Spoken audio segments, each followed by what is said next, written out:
চলতি মাসের ৬ তারিখ থেকে শুরু হয় জাতীয় নাগরিক পার্টি এনসিপির মনোনয়ন ফরম বিক্রি। বর্ধিত সময়সীমা ২০ নভেম্বর পর্যন্ত ১৪৮৪ জন মনোনয়ন সংগ্রহ করেছে। রবিবার থেকে রাজধানীর শাহবাগে আবু সাইদ কনভেনশন হলে মনোনয়ন প্রত্যাশীদের সাক্ষাৎকার নেওয়া শুরু করেছে দলটি।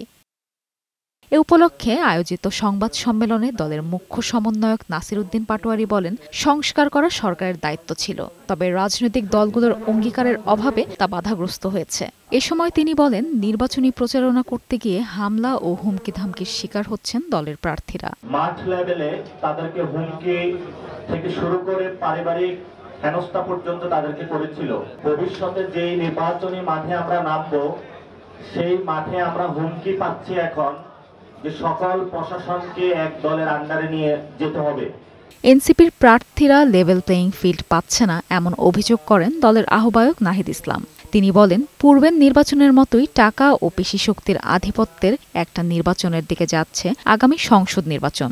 একটি সাজানো ও সমঝোতার নির্বাচনের প্রচেষ্টা চলছে। নির্বাচনের জন্য যে লেভেল প্লেয়িং ফিল্ড থাকার কথা, সেই ধরনের লেভেল প্লেয়িং ফিল্ড কিন্তু আমরা দেখতে পাচ্ছি না।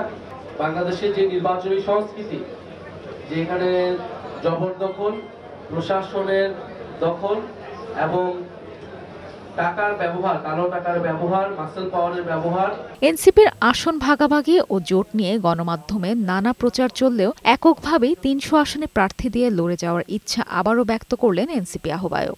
আমরা এককভাবে ৩০০ আসনে আমরা প্রার্থী দেওয়ার চেষ্টা করছি।